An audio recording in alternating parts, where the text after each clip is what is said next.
guys, welcome to the season 2 of FINtastic Talks. Thank you for all the love and affection that all of you have shown and how popular these talks have become.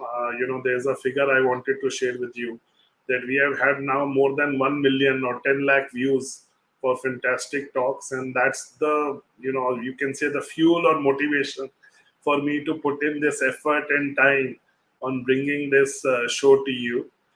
And I hope that we have contributed to your wealth journey. I truly believe that every person as an individual and every person as an investor needs to be a separate person. So your investments need to be your business, which I call the second income. And we have seen the importance of a second income during the pandemic, that there were people who were very affluent and who were happy, who it didn't make a lot of difference, and there were people who were were struggling because they had a lot of loans or the liabilities and the income had gone down or they had actually stopped. So it is important for us to keep investing a part of our income, build a second income. There's a very easy formula which is used in mutual funds, which is called 15 15 15, that we say to become a crorepati. If you invest 15,000 rupees for 15 years and are lucky enough to get a 15% return, you'll have 1 crore. But you may want 5 crores or you may want 50 crores.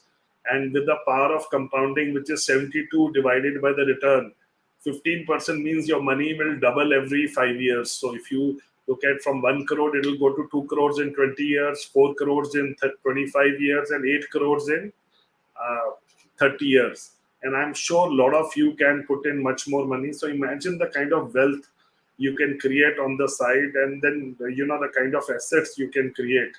If you look at, but you have to look at your investments as a business. Okay? If you look at investment as a hobby or as a side thing and are trading, then it won't happen. This wealth is created by investors. Investors are the people who put in and buy the right stocks and mutual funds for the long term. So please understand, trading is a business. Investing is a passion and it is a long-term journey. So don't mix trading and investing. And investing needs to be done like a business. So you must have your monthly meeting for your investing. Have a very good advisor. See, a good advisor with the right, because you are doing your own work. If you're going to spend all your time looking at investments, then you are not going to excel in the work you do. And there's a beautiful saying that people become successful not because of what they do, is what they choose to ignore.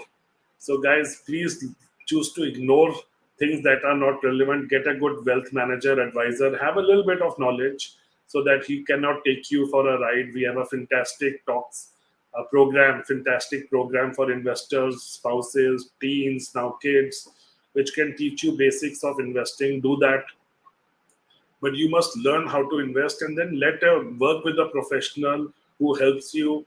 And you should ask him to justify that 1 or 2% extra, 3% extra that he's generating for you. And because of his advice, and that is why you're taking that 0.5, 0.6% extra cost between a direct or a advisor-led fund. If you're spending 60 paisa and you're getting 3 rupees, then it makes sense. You're getting 5 times your worth it. So point is, let's not be penny wise, pound foolish. Now coming to the topic, we have a man with us today who's called the fortune teller of the mutual fund industry. And if you have read his book, 10 years ago, he had predicted that there will be a biological virus coming in 2020, and there will be a petro shock, and there will be a wheat shock. So, it's always amazing that how he is able to, predict the future. And he's going to actually tell us his prediction for the next 10 years today. So which I am very excited about. And also he's a great fund manager. All his funds have been in the top performers for the last 2 years, and he's delivered exceptional return. And during my pre-conversation with him, he's a firm believer that we should be moving to blue chip funds or blue chip stocks given the volatility and the kind of market, and we should be looking at value. So we'll like to hear more from him that how to build a portfolio in this volatile market. So without further ado, let's welcome Sandeep Tandon and to join us back in the season 2 of FINtastic Talks. So, hi Sandeep, thank you for joining us today. And Hi, let me Sanjiv. say that you are one of the most popular speakers in our last talk. And if you guys haven't seen his talk, must see it. I was refreshing the talk, and so many of the things that we discussed also came true. So, which is amazing. So, Sandeep, tell us the journey of Sandeep Tandon. That how did you end up? What was your childhood like? What were your parents like? What was your journey, and how did you get into investing? So, as a family, we have a hybrid background. We shift my grandfather's side, people shifted from Lahore. Grandmother's side, my maternal side, shifted from Rangoon.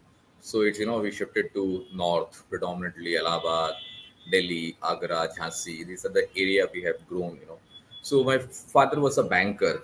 So depending on the which area or which zone he is posted, so my education happened predominantly in central schools. So it's a transferable job. So the advantage of being hybrid and being you have seen different places, it really helps you in getting more mature, okay, relative to rather staying in one place. You don't have to struggle. When you go through a struggle in your early phase of life, it gives you much more learning. So that's the way life has been.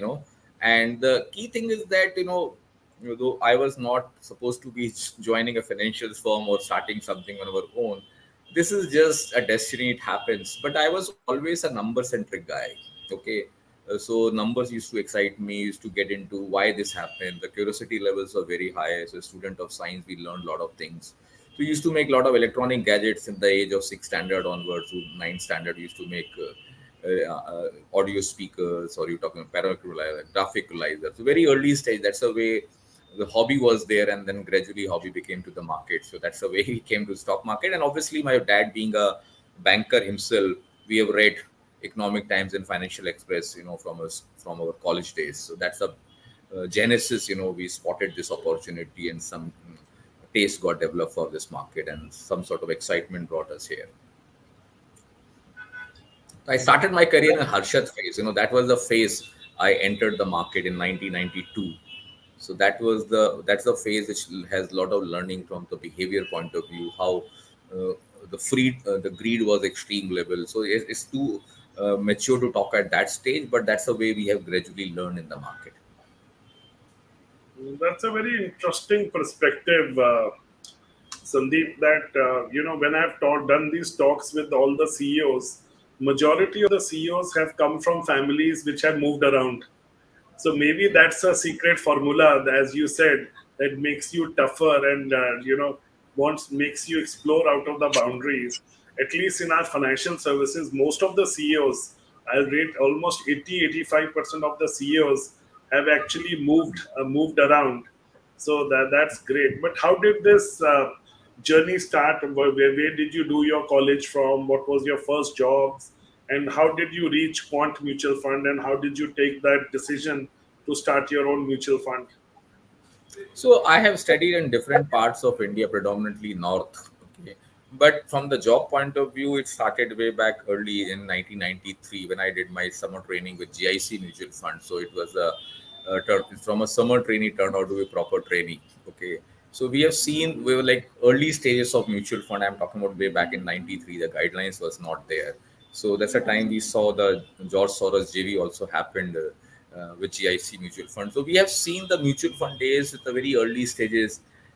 Never thought we will be owning one of those mutual fund at later part of the life. Okay, but that's the way journey started. So I have always been in financial market, in that too in heart of Bombay. So we started our career with Bennett and Coleman. But I have been always associated with the startup or knew something new in early stages of life. So was part of Bennett and Coleman, the two rupees newspaper journey, which we have seen. I was part of the Economic Times Research Bureau. We created investment bureau. The first time, instead of hiring journalists, people was hired from the management background. So we built something interesting out there. We created investment bureau. So sometimes same journalists used to write about one sector, next day something else. So we created some sort of specialization.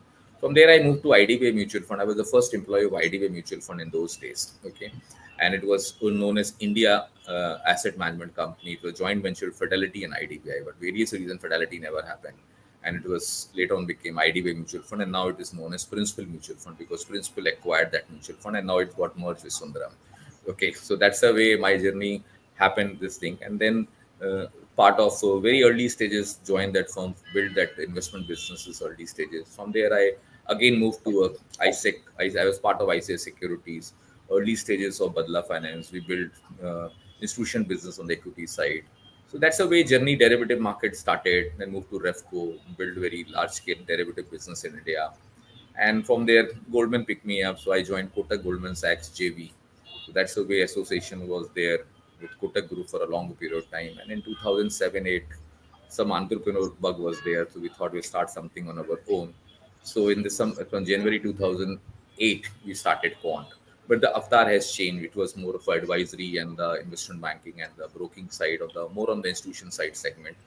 And in 2018, we acquired Escorts Mutual Fund, and since then, our focus has been on the money management side. Okay.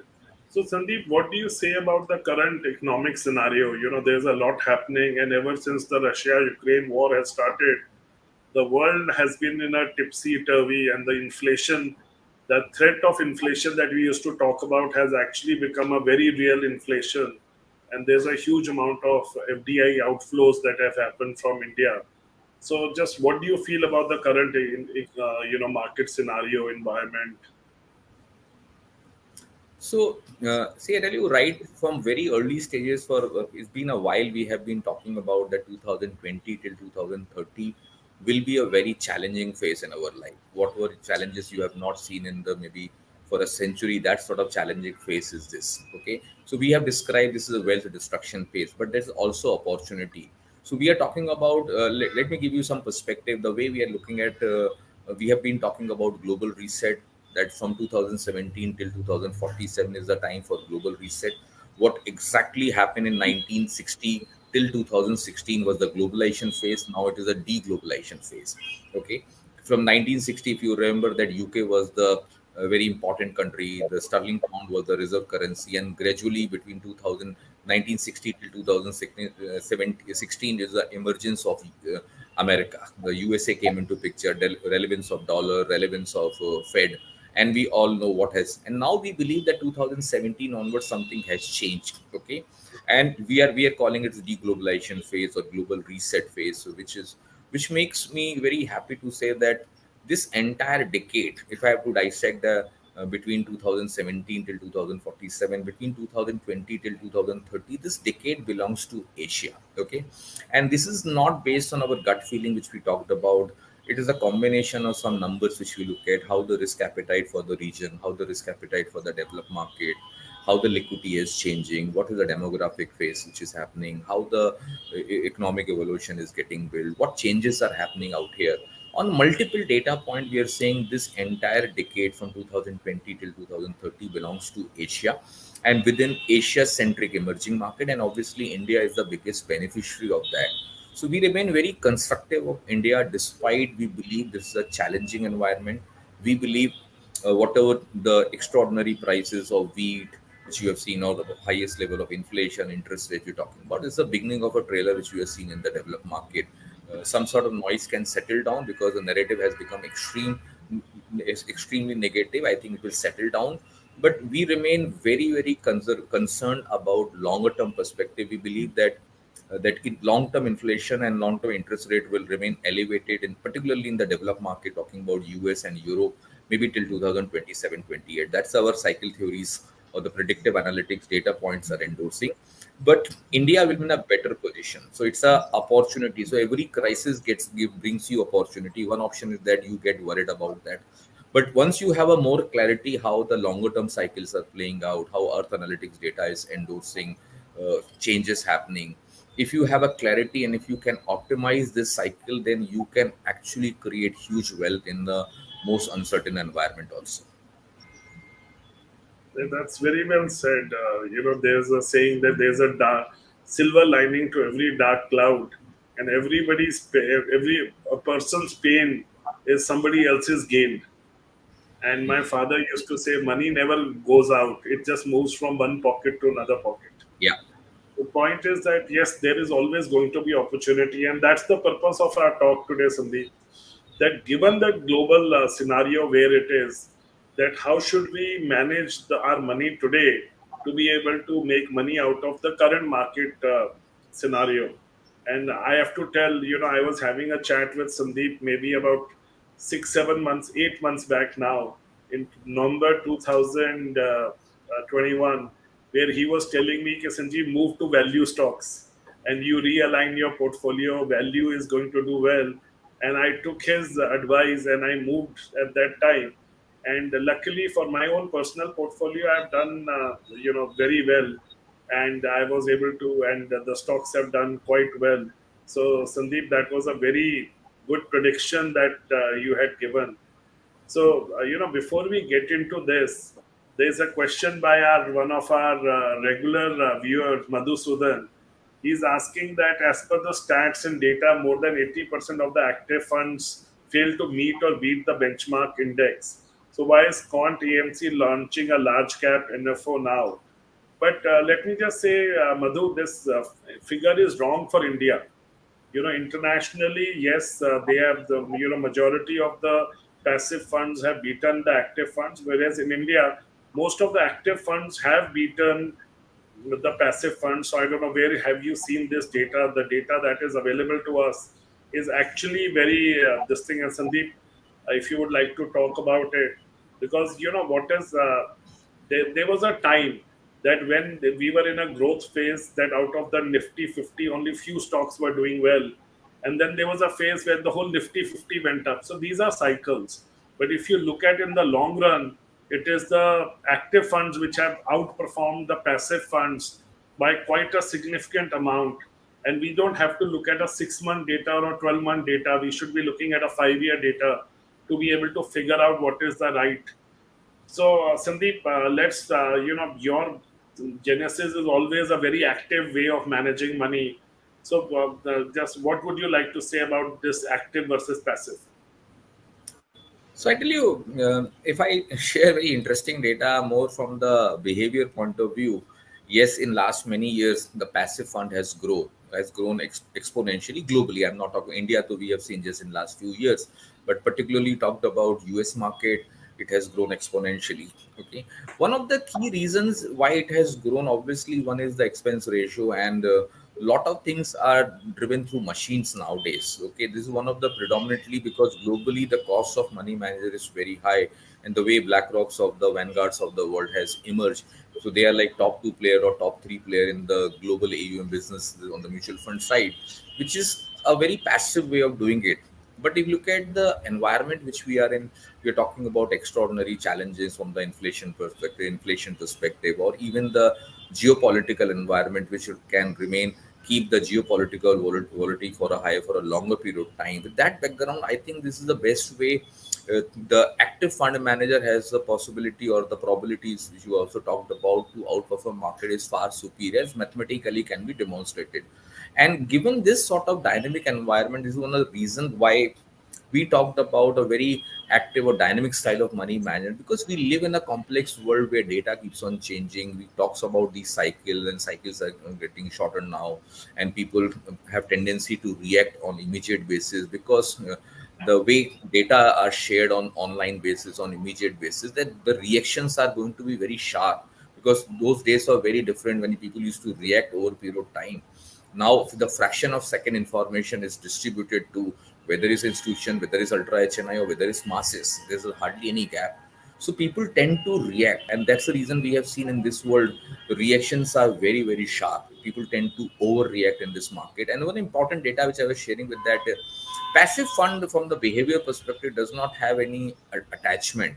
When you manage active fund, people have more attachment. That's the reason when passive selling happen, this is ruthless. Okay, because people just dump it because there is no attachment. Like say you have built your portfolio over a period of time after multiple meeting with your advisor or particular family member whom you consult, or your own deliberation. When you are getting into a stock, you thought a lot. When you get into passive, you just buy a passive product. Okay, there is no attachment with that. And this is one just observation when we saw recently the amount of ruthless selling happen, and this is one of the conclusion I started drawing. It's a good learning that uh, we have not reached that stage in India that passive has peaked out, and that can lead to a bigger problem. So whenever passive volumes or passive numbers or the AUM will be significantly large, that is the one risk which market runs over a period of time. When market peaks out from longer term perspective, the fall will be equally brutal because there is no emotional attachment with that fund which you manage.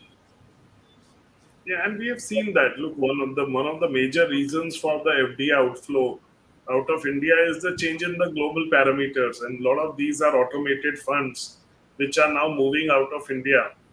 And whereas, as you yourself said, the Indian scenario seems better than a lot of the global scenario. So India seems to have a better opportunity. And guys, we have seen this in the past. Typically, when people are panicking, that's the best time to invest. So personally, for me, this is the best time to buy equity. I will let Sandeep say what he says. And I am actually moving a lot of my money from debt and into equities. Yes, it may go down, there may be volatility, but this is also giving us a buy opportunity.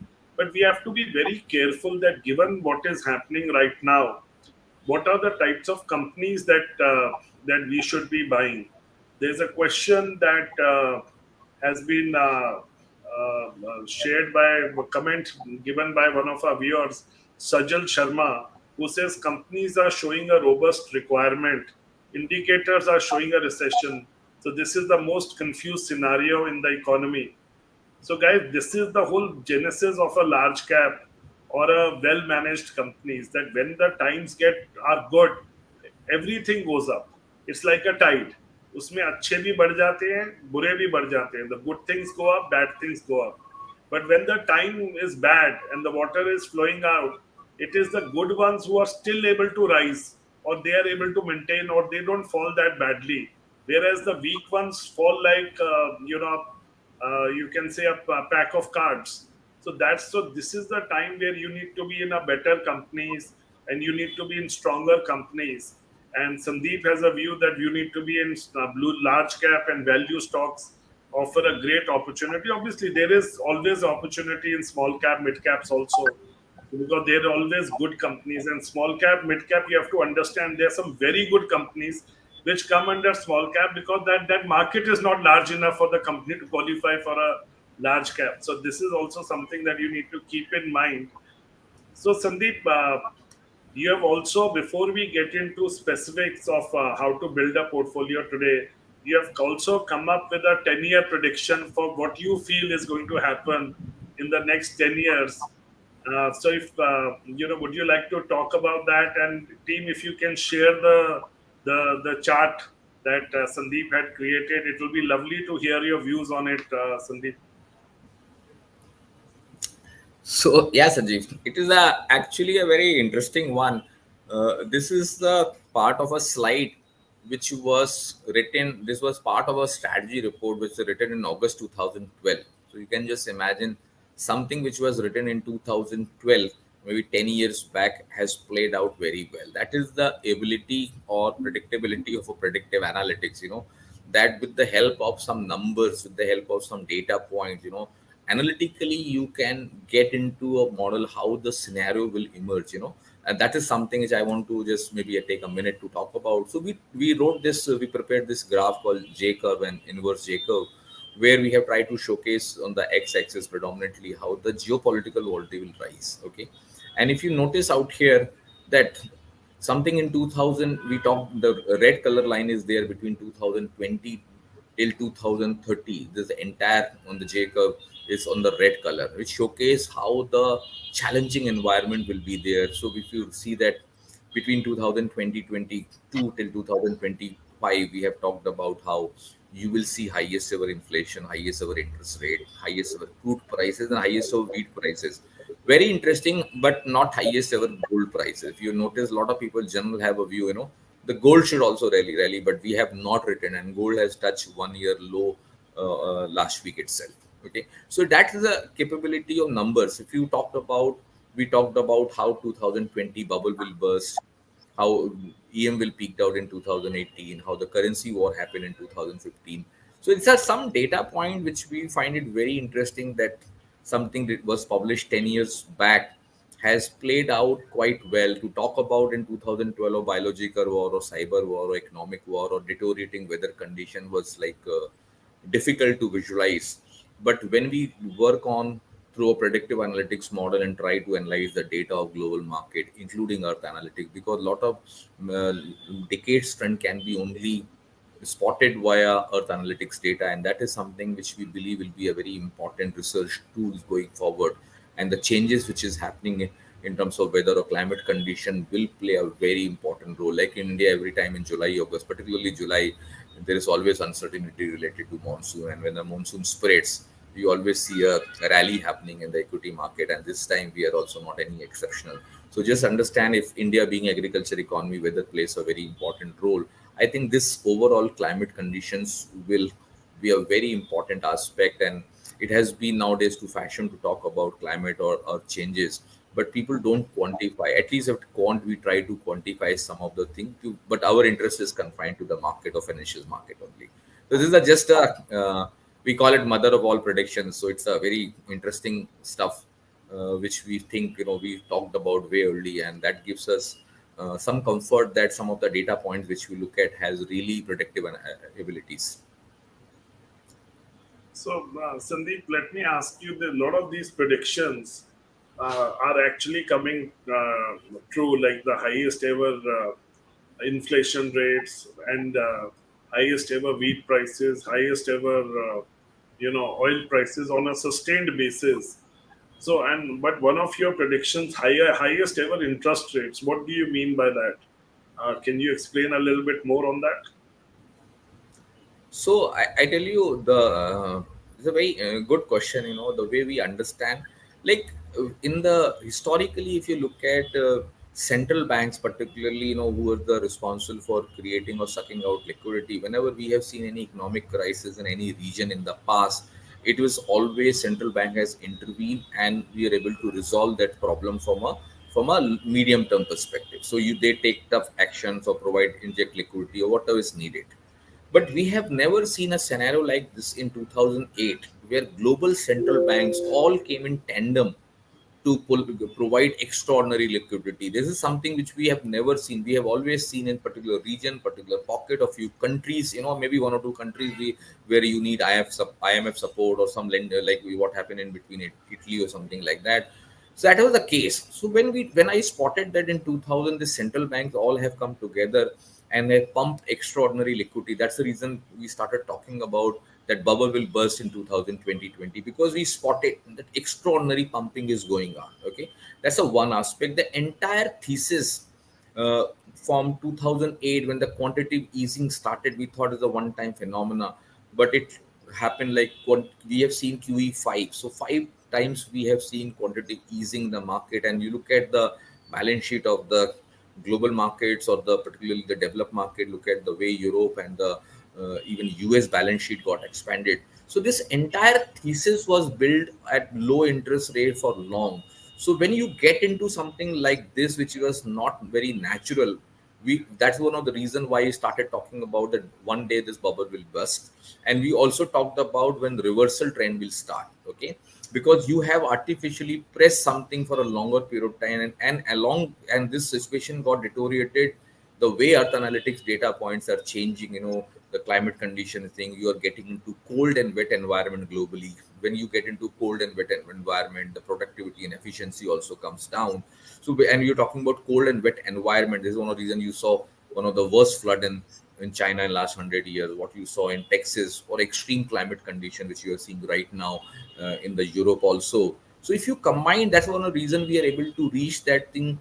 This has to reverse, and when this cycle reverse, it will create havoc actually in the global market. So we talked about this inflation will come with a bang in 2021, and that's the genesis. We talked about how commodity prices will rally, agri prices. The entire thesis of inflation is based on the earth analytics data, which has been influenced by the agri commodity prices. We believe that in next this decades belongs to agri commodity. You will see 100 to 1000% return in the commodity prices, agri commodity prices. So what you have seen, wheat prices lifetime highs are just a beginning, or coffee, sugar.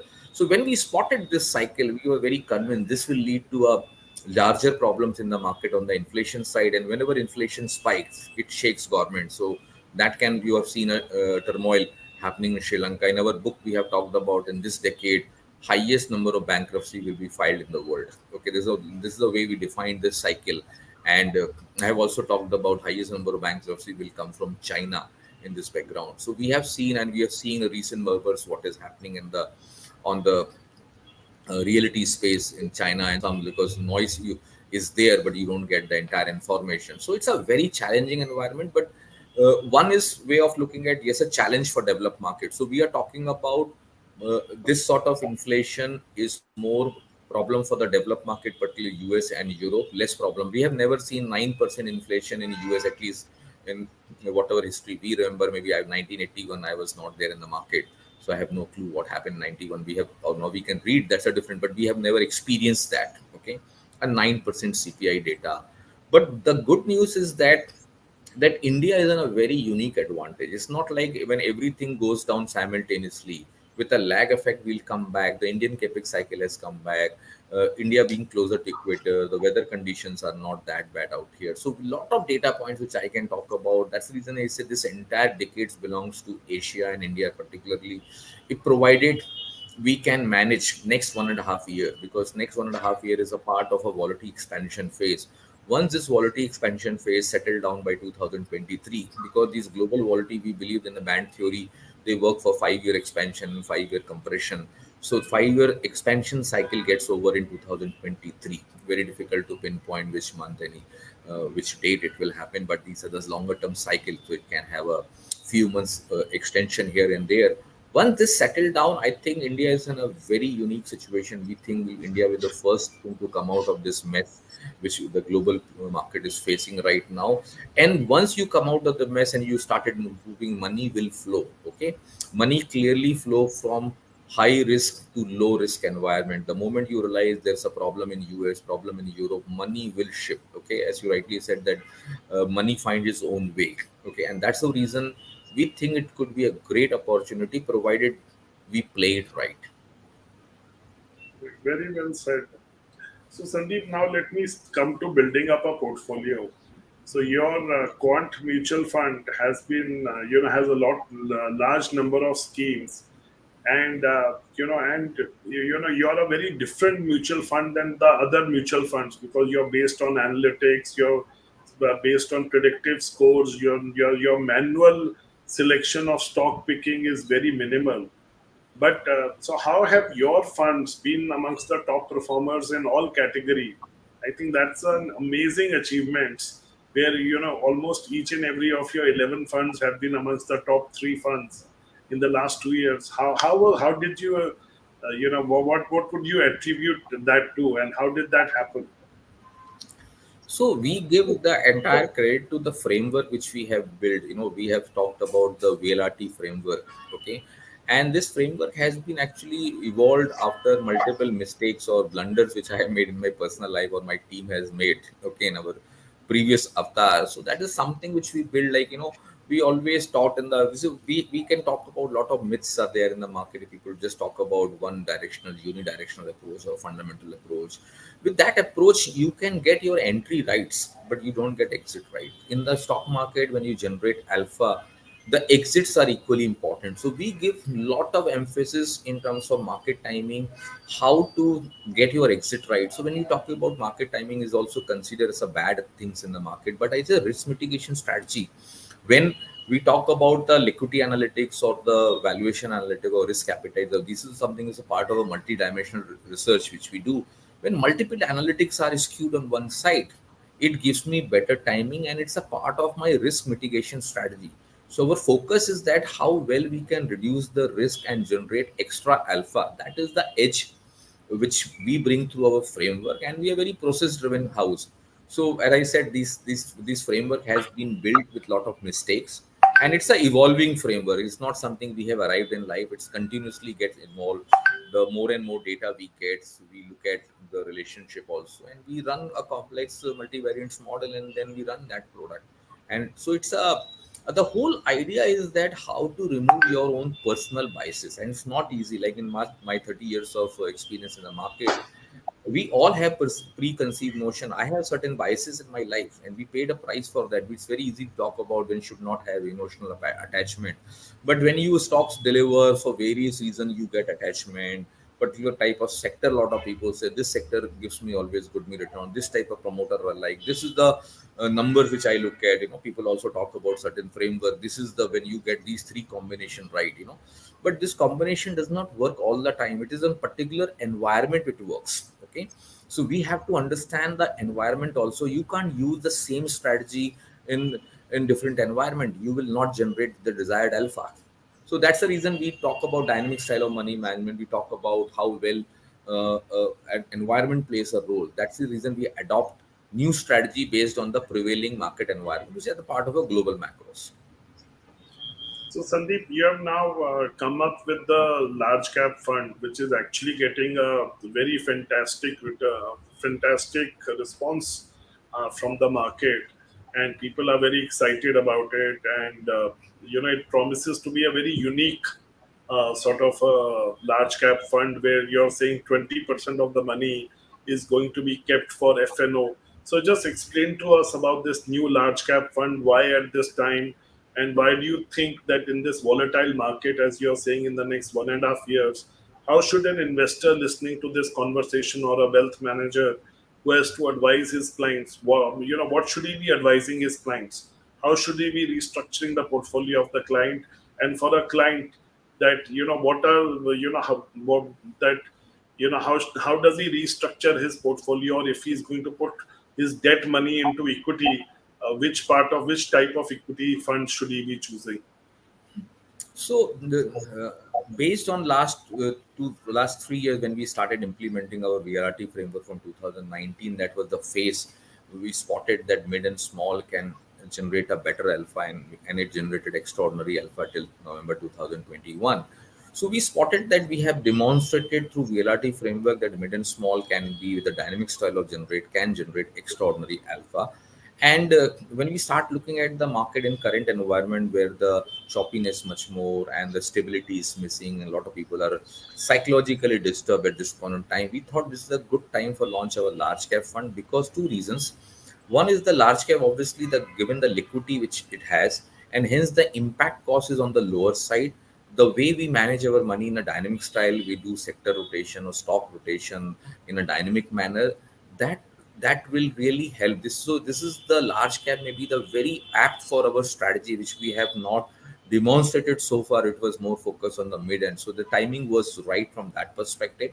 B, you talked about the environment is relatively more choppy. So this product we are looking at gives more stability, being a large cap portfolio in the current environment of volatility expansion phase.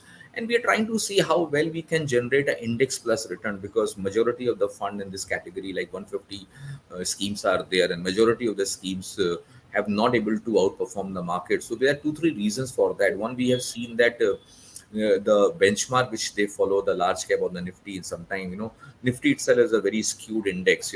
That's a one problem. And second thing, when we talked about lot of it is our observation, majority of the fund houses, what they have tried to mimic the indices up to large extent, sometimes 60-80%, and then 20 to 40% are kept for the active way of money management. So sometimes when you see a skewness in your portfolio, let's talk about last 9 months. Okay, particularly I'm giving you some example. Last 9 months, with IT has underperformed significantly. Even today, it was significantly down. Okay, now if you have nearly 15%, 20% exposure in IT sector, you're bound to underperform. Okay, where houses like us, which is more on the predictive analytics model, run, we could be the only house in the mutual fund industry have zero exposure. Okay, in the technology stock for last 9 months. So that helped me in generating alpha. It generates better timing or reduces my risk. Similarly, when cycle was not in our favor in 2020, I'm just giving example from March 2020 till April 2021, we have hardly any exposure in the banking names in our portfolio. Banks particularly, we have exposure in AMC and wealth company, but or insurance company, but not banks. So when the phase was challenging, difficult, we demonstrated by holding a 0% exposure, where a lot of people are holding 40%, 45% exposure in the banking space portfolio is bound to underperform. So this is the one challenge which we spotted, that when you try to mimic these indices, because you don't want to take too much risk and you want to be aligning your market index or the respective benchmark, the probability of underperformance is very high. And this is something we are trying to demonstrate, that we can generate an index plus return, that we will look at the large cap 20%, we'll keep for the even for the small and mid cap category if need be. Okay, and within that we are also talking about that we can also generate some amount of alpha when markets are very not moving anything, or maybe talking about an environment where we think some stock is sector is speaking out, we can write call options also, maybe out the money calls or at the money calls. So in last 9 months, option liquidity has increased up significantly. So is another area which we are looking at. And uh, historically we have very good experience in that space. I used to run on the large prop desk in the country, and we used to have a very sizable volume on daily basis, so on regular basis. That's an area which we expand understand quite well from the risk management point of view. Okay, the managing Greeks was a part of our portfolio. So we think we can also use that edge which we had for this particular scheme. So, given that the whole scenario, what is your views on growth versus value stocks? So it's a big call we made in 2021 when we talked about that was a very bold call which we made, and we still believe that this entire decades belongs to value, and that's the way emerging market thesis comes, or India comes into picture, and within India in value, because value is the thesis which we have been talking about, that growth stock has peaked out from a perception analytics point of view. So what we are trying to say, that growth stock valuation multiple has peaked out. We are not saying the prices are peaked out or their earnings have peaked out. Okay, a lot of people get confused when we talk about they have peaked out, but they have peaked out from the valuation perspective. Okay, we have seen extraordinary euphoria, which was like maybe a few decades euphoric move, multi years euphoria, which was seen in September 2021, and that's a big call. We have seen a decade top in terms of valuation analytics. So the entire decades belongs to value as a thesis. Okay, but always keep in mind that no move will be linear. So it's not next 10 years is of only growth, only value and value. There will be phases where value will outperform and growth will underperform, and or vice versa. There will be phases where value can underperform, which was the case. Let's say from September, October onwards, value outperformed, but in the month of May 2022, value underperformed significantly and growth came back. Okay, so this is the way the cycle is all about. But if you're willing to take a longer term call, a decade call, this entire thesis for us, which is based on the predictive analytics model we talked about, it belongs to value as a theme. So you think value is going to be the so if well this is a question I do ask a lot of people. Sandeep, if you had 1 crore today to invest, and this is I think the one of the most relevant question to our viewers today, where would this 1 crore you would where would you invest, in which type of a mutual fund, and why? So the thesis which we are saying, that if the longer term or decade perspective view is about value, so definitely my portfolio or the core portfolio of core stocks of the portfolio has to be value with this thesis. Growth stock can be part of it, but those could be more of a tactical bets. But the way we look at within the value or within the growth space, we are trying to showcase how well you can play the sector rotation. So the current environment perspective, we like the capital goods stock or the industrial space, or even the manufacturing in general or infra space. That's the neglected and beaten down names from a longer term perspective. They are coming back. So that's the one area which we are looking at. So we calling that the value is the new growth. Okay, that's the way we are defining our portfolio. So anything which is part of that thesis will part of this thing. So let's say historically people talk about let's say FMCG or pharma or IT as the conservative or the defensive portfolio. But given this background which I'm talking about, we believe capital goods are next defensive stock. It's not the FMCG name or the pharma names. They are no more defensive. So that the whole definition also changes. So that's the area which we are looking at. We like some of the sectors like media has been beaten down or neglected territory from a longer term perspective. So those are the area like growth from the opportunity point of view. Still like telecom, but telecoms are not all stocks or value. So we can look at some of the growth stock also, but the sector rotation or sector selection is the key for us.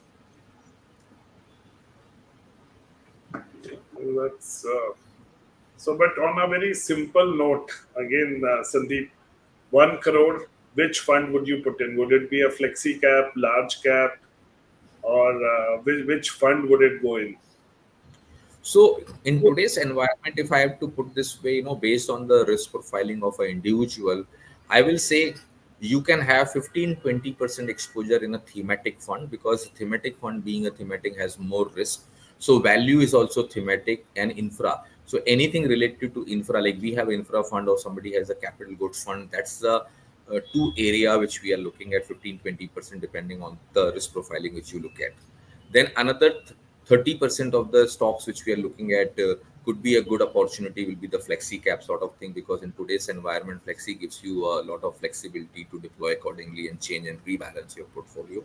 And remaining 50% we can look for a opportunity in the current environment, maybe on the large cap side which we are looking at. But that does not mean we are negative on the small cap or we are negative on the mid cap space. Okay, but if you ask me where you can deploy, so if somebody is very young, has a long term good risk appetite, I think he or she should definitely invest 15-20%, 30% max in their portfolio in a small and mid size also, because when the capex cycle comes back, which is the case, it has multiple derivative, and there so mid and smalls are also beneficiaries. So depending on the age profiling, risk profiling which you're looking at, a combination of approach will be a far better thing rather than saying that I'm skewed towards one style of fund management or one style of schemes. And this is very well answered. So, guys, the good quick takeaway for you is that, as per Sandeep, 15 to 20%, if you are a slightly aggressive investor, can go into a thematic fund. And for him, the thematic funds are capital goods or value. And I would personally prefer value more, because I think that's a much more broader choice. And capital goods becomes even more higher risk, but depends on what is the total size of your portfolio. Another 30% of the portfolio, he would put it in flexi caps, which is also a very right strategy, because there the fund manager is taking that call for you, from moving from large cap to mid cap to small cap, and you're giving him the flexibility to do that. And final 50% is going into large caps, and which is basically, very logical, given that it's a very volatile scenario. And whenever times are the tough, the rich get richer and the poor get poorer. So that's a saying that, when the times are tough, money attracts money. So the larger companies are going to be positioned in a much more stronger way. So it's a very good time.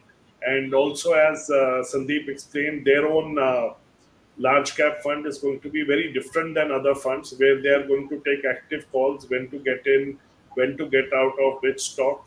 Plus, they are keeping some part of the money for FNO and some other strategies, a way of doing it. And obviously, in that fund also, they have the opportunity to do 15-20% in other type of companies.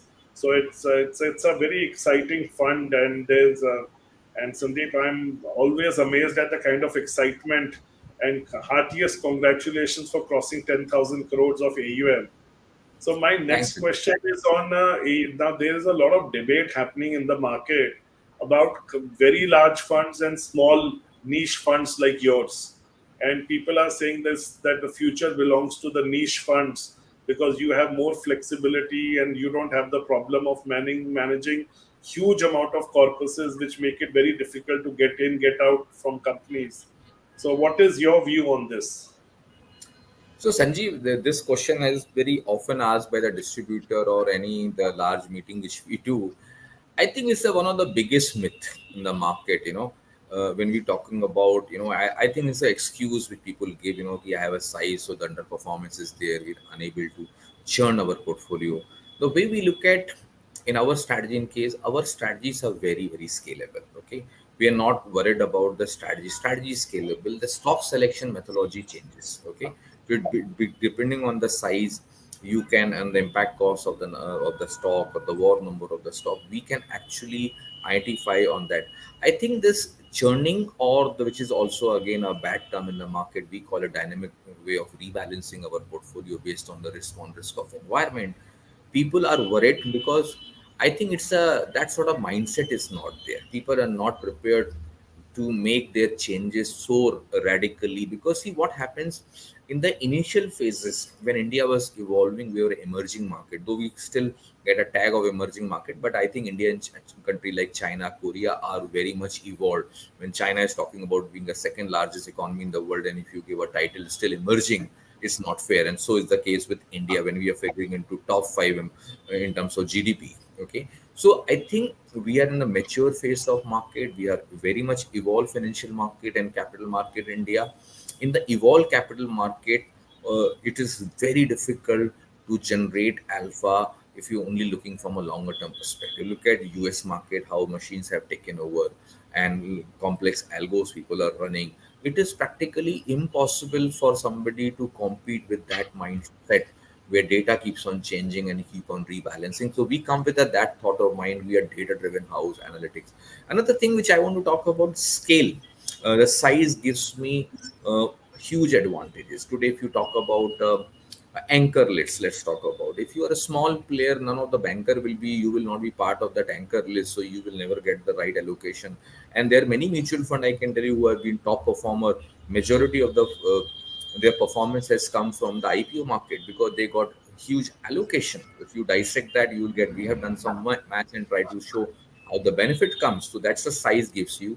Then also when the blocks happen, blocks typically happens in the market a huge discount, because, and you, if your size is small, you will not be part of that list. Okay, you don't get any preference. That's a lot. When you're talking about corporate access, also when you a small house, the corporate access is also very limited. So small house has a lot of disadvantages. Okay, as compared to when you compete with the sizable AUM businesses or the money manager, they have far better access. Okay, and far better reach, far better allocations. Okay, so I think it's a myth when we talk about that size is there. I think it's just a laziness, nothing else, because people have been working on this thesis for long, and we have demonstrated. And I think if you look at US as the classic example, our size is nothing. You go to US and how people generate alpha in the complex environment. So I think it's a myth, nothing more than that. Sandeep, very well answered. I think my huge respect to you for giving a very fair answer. You know, any other fund manager or fund owner, CEO, knowing that he's managing a smaller fund than the huge funds that are out there, when you compare yourself to SBI, HDFC, and others, would have said, okay, you know, there is always a niche, or there's an advantage to a person managing lesser money. But whereas you have given a totally opposite perspective, that it's, you know, they may even have some advantages in some areas, and where you may have some advantages in some. And so it's actually a fair game between both. So, that shows the advisory gene in you, where you want to answer the right question rather than what is the sale question that is going to be answered. So, you know, huge respect for that. Also, taking a couple of questions, that one of the questions that has been asked by Mr. Rajendra Pandey is that which is talking about guaranteed return plans. You know, today there are plans available from very strong institutions which are guaranteeing you 6.5% type of a return over the next 5, 10, 15, 20, 25 years. So whether a person should lock in his money at 6.5% tax-free return or not, what is your view? So it's like buying a tax-free bond or a life insurance, guaranteed return life insurance plan, which is giving you a 6.5% tax-free returns. The trading in tax-free bonds has also gone up. So, you know, I will add my two bits first. See, guys, investing is all about creation of portfolio and diversification. So you don't keep 100% of your money in one asset. The returns in the long run are going to come from diversification. So you need to have real estate in your portfolio. You need to have debt in your portfolio. You need to have life insurance in your portfolio, and you need to have stocks and equity in your portfolio, and as well as mutual funds.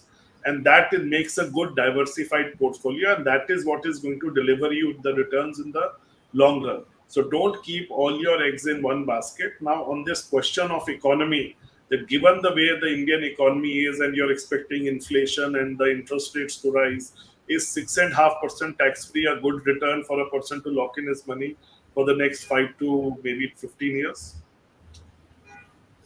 So I think you have summarized it quite well, and I agree with that part. If we are in a rising interest rate environment, the interest rate will not rise in India up to that extent. What the worry we have seen in US and other European market particularly, but ultimately, if the global interest rates moves up, okay, it will also have a positive impact on India. Also, obviously, it will follow that. Okay, so we in the current rising interest rate inflation environment, whether, as you rightly said, whether 6.5% is right or not, so I will not like to lock my money.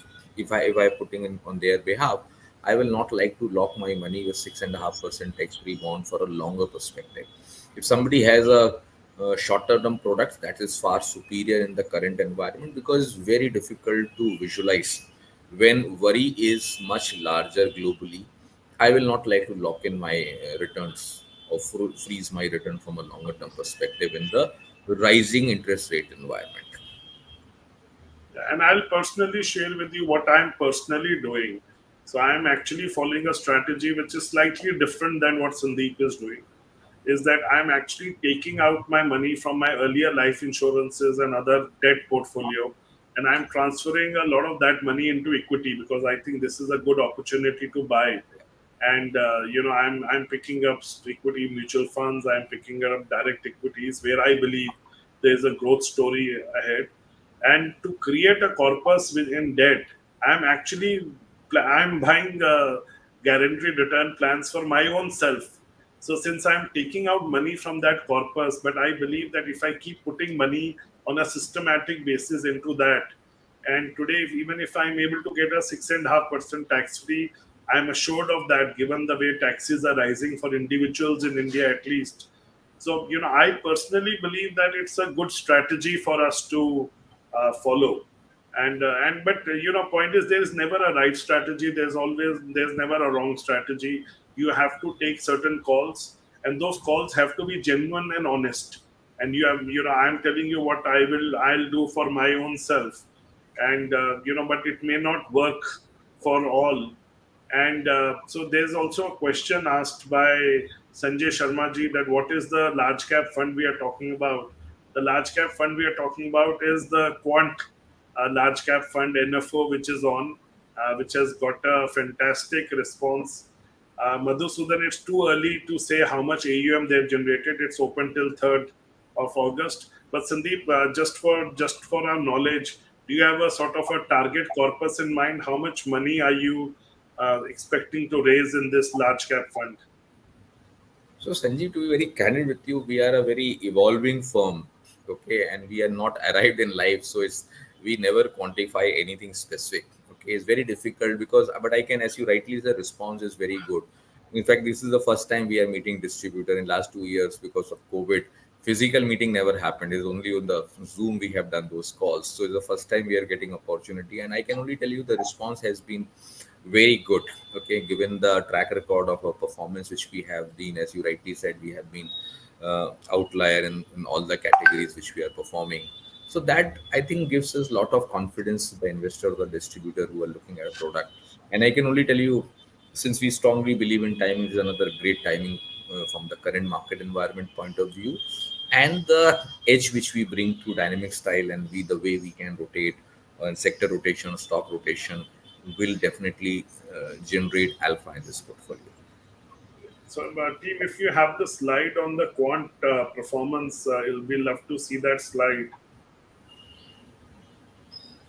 So, Sandeep, why don't you tell us a little bit about this? This is an amazing delivery where you have been almost number one in most of the funds that you have operated in, and you have already given a little bit us an answer. Let's just tell us a little bit about this slide that we are seeing ahead of us. So, yeah, thanks, Sanjeev.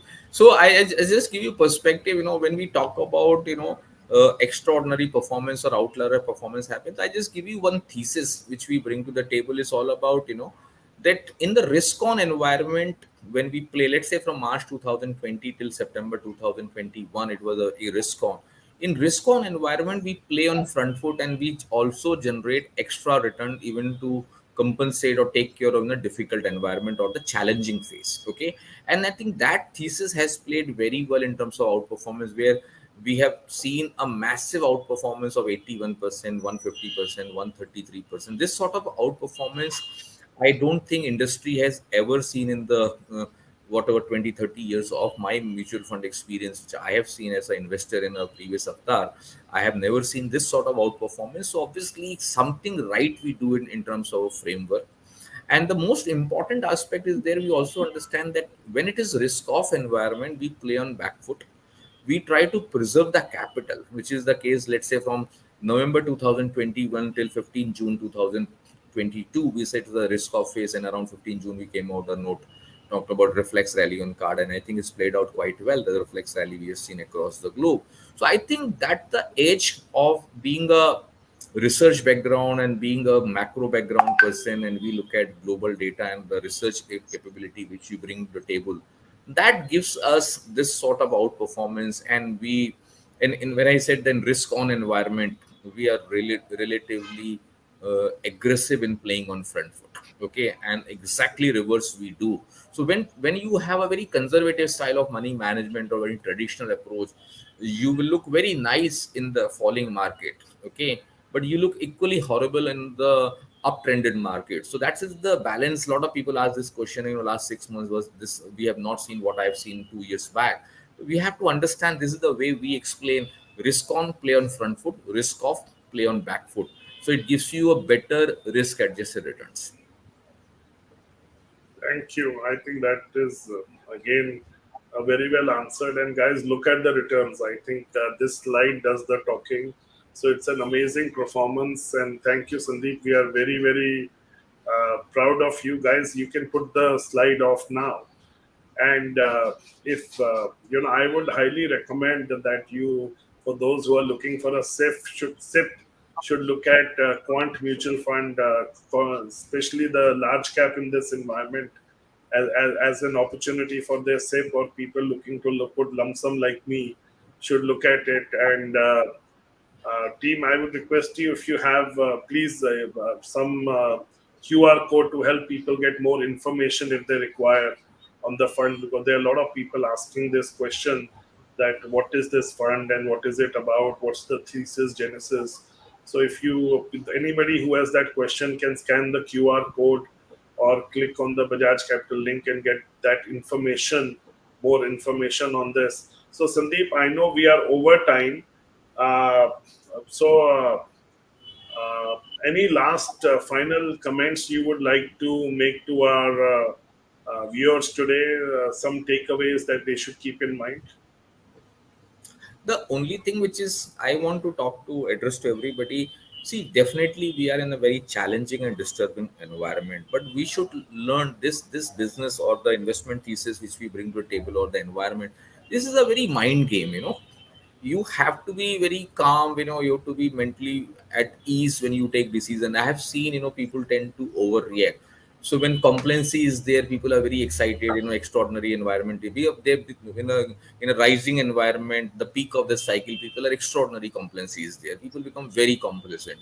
And like we recently seen the month of June, look at the panic which was there. Okay, people were getting capitulated. So when we talk about, uh, when we all know that in the capitulative phase, you have to participate in the market, but people are unable to do it because they have not booked profit at higher levels. So that's the reason a firm like us come into picture, where we try to prune down our exposure at higher levels, or sell when the compliance is very high, try to reach. So I think if you can balance your this mental piece which is I'm talking about, the mind game, if you can play it properly, I think there's a huge advantage. And as I rightly said, the cycle is challenging, but it has extraordinary opportunity.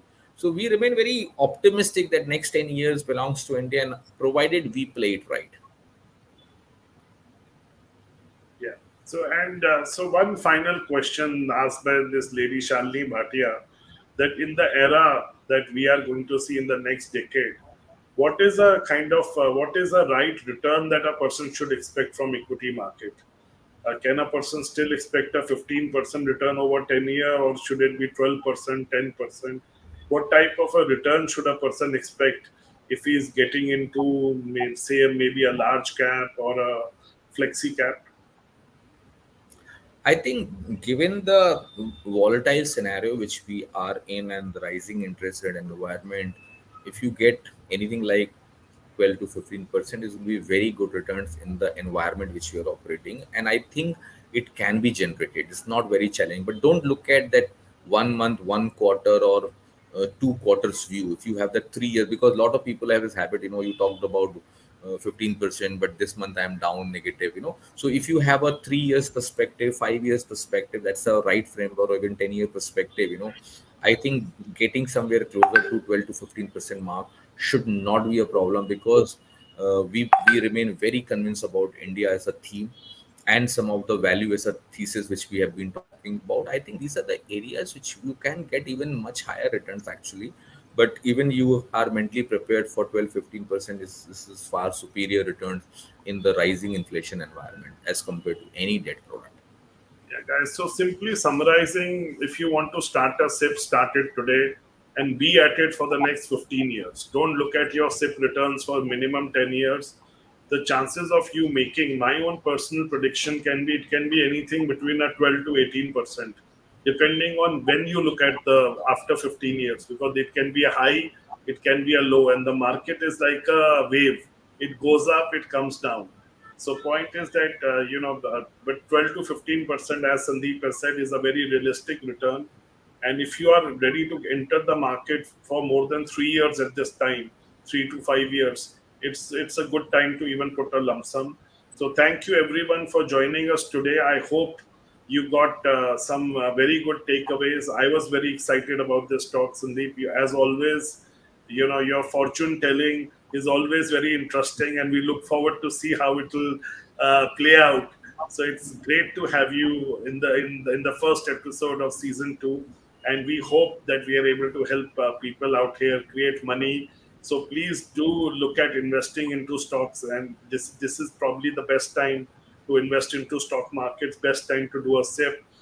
I personally feel it's a great time to lock in your money at 6.5%, also part of your portfolio, because my personal thesis, Sandeep, I feel the interest rates will go up, but eventually they'll have to come down, because if India wants to play in the manufacturing world, if the money is available at 10-12%, India can't win there. So there has to be some interplay. Nobody can predict, but I think you and a bright portfolio. And as if you look at the analysts, people are saying it's probably a decent time to get into real estate also, because it's so please diversify your portfolio.